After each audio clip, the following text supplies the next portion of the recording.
Did you know that some of the cheapest alcohol brands are specifically targeted at neighborhoods struggling to make ends meet? Let's talk about it. The No Addiction Podcast. Yo, what's good, everybody? It's your boy Slim, aka Delwin. I'm back with another episode of the No Addiction Podcast. Now, today we're gonna dive into something that's been on my mind for a while. We're talking about Natty Daddy. That's the big can of malt liquor you see rolling through the low-income neighborhoods, especially in my community where I'm at. And well, let's be real, that stuff is everywhere. So, what's the deal? Why is it in these communities? And what does it mean for the people drinking it? That's what we unpacking today. So let's get it. The No Addiction Podcast. So first off, for anyone who might not know, Natty Daddy is a brand of malt liquor. It's a brew that's been marketed as a cheaper alternative to more expensive beers. It's sold in the big cans, you probably seen them, but usually 24 ounces or more. And it's not like this is something new. You know, it's been around for years, but it just seemed like in certain communities, especially in places like, low income communities, it's like it's taking over. Like, why is that? Now look, we gotta talk about like the bigger picture here. The fact that Natty Daddy is so popular in these areas, it's not a coincidence. Like, really. Like, low income communities are often targeted by alcohol companies, right? Like, these companies know that money's tight and people looking for a great deal and a way to catch a quick buzz without breaking the bank. Guess what? Natty Daddy is cheap, it's affordable. You could get a 24 ounce for like $2.50. That's why, cheaper than most of the craft beers or even regular beer brands. Now here's the thing.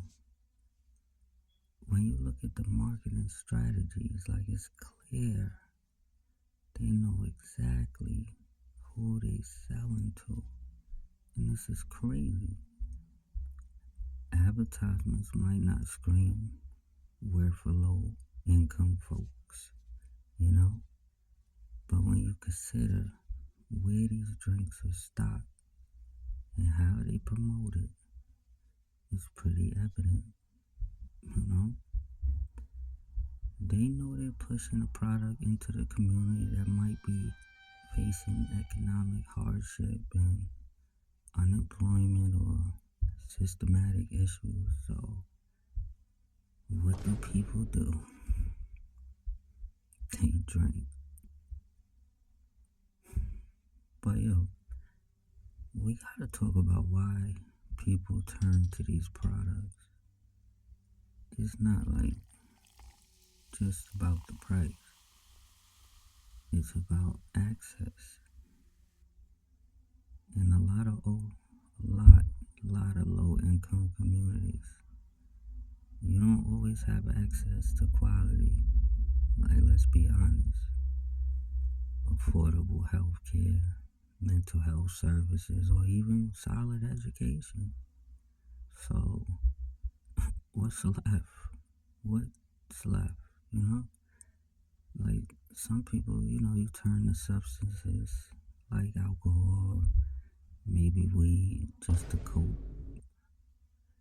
And this Natty Daddy, it's a high alcohol content and low price and becomes a quick fix. But now, don't get it twisted. I'm not saying that everyone in these communities is drinking it for the same reasons. But we can't ignore the fact that certain alcohol brands that are being marketed heavily in areas where there's already a lot of stress and struggle, you know? It's just like they're taking advantage of that tension, right? People are just trying to get by nowadays, you know? I'm not gonna lie. The way times is crazy. It really is, but so a lot of them figure a can of that natty daddy just might seem like a temporary escape. But let's also talk about the health effects. Yeah, that's a touchy one, but it is what it is. Now more liquor is like it has a high alcohol content. Like it's no joke. You looking at a drink that packs more punch than your regular beers, literally, like it's crazy. And too many people don't realize how quick that stuff can sneak up on you, like literally. That quick buzz, like you remember them Four Loco drinks and the cheap ones where they give you that quick buzz, stuff like that. But them things turn into some more problems, like health issues and that risky behavior and sometimes addiction. But let's break it down. Let's break it down. Excuse me. It's like, why does it seem like these are the go-to beers in our communities? You know what I mean? It's like, one big reason is though the marketing. You gotta understand, like Natty Daddy and other brands like it, whether it's Cobras, but Still Reserve, whatever the case may be.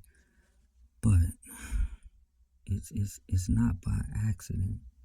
You gotta understand, man. We talking about low income areas with less regulation on these type of sales. You know, it's like you'll find these drinks in corner stores. We already know the bodegas and even gas stations, making them easy to grab, especially when you're just trying to get through the day. I've been there. I'm not gonna lie.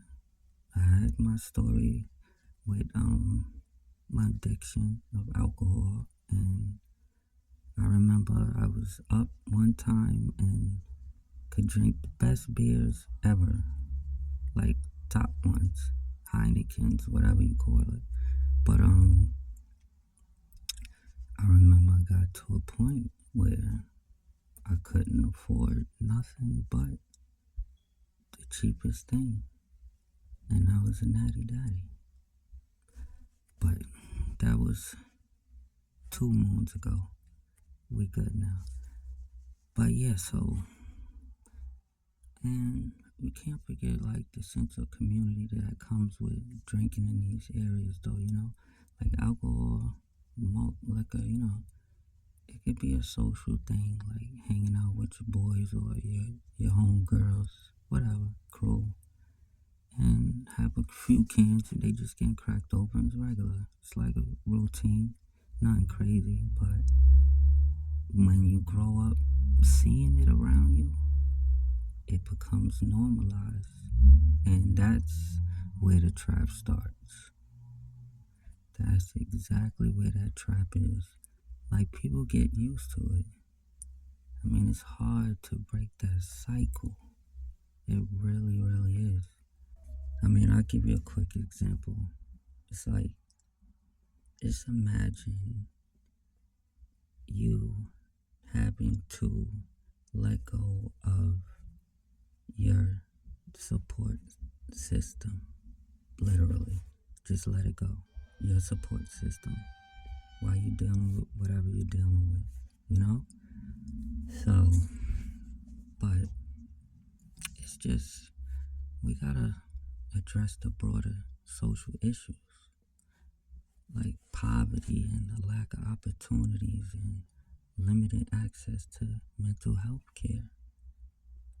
And it really is limited access, but shout out the ones that's actually there and doing what they gotta do, like Mental Health America and Oasis programs that's out in upstate New York, you know. But you can't just tell people to stop drinking, you know, especially without offering them some real alternatives. Like, people need support, not just criticism. I mean, and secondly, we definitely need better awareness and education about the health risks from drinking these, beers, especially where we come from in urban communities, you know? Like, I know people don't always want to hear it, but it's just a reality, you know? Like, if people knew more about the long-term effects of drinking too much malt liquor, maybe some would think twice before grabbing that 24-ounce can. Now, third, it's on the community to start fighting back, man. I'm serious. Like, if you're in a low-income community or the hood, whatever you want to call it, like, the community have to start fighting back. I mean, because we cannot just let these corporations just do this. They're just gonna keep exploiting vulnerable communities. That's it. You know? If we just sit around, that's what's gonna happen. I'm not gonna lie. But it's just whether it's like pushing for better regulations or promoting healthy alternatives, it's time that we stand up and make sure that these malt liquor beers doesn't become a permanent fixture in our neighborhoods. Simple. Alright, now that's enough for today. This was a tough conversation, I'm not gonna lie, but it's one that needed to be had, you know? But I had to have it, like, seriously, you know? But I gracefully just want to thank you guys for tuning into another episode. Can you believe that? It's crazy, right? Of the New Addiction Podcast. I'm your boy Slim, aka Delwin, and I'll catch you on the next time. Peace, guys. I definitely also want to ask my listeners to, share your stories and photos and let me know how they market these kind of products in your neighborhood. Share some insight, comment, share.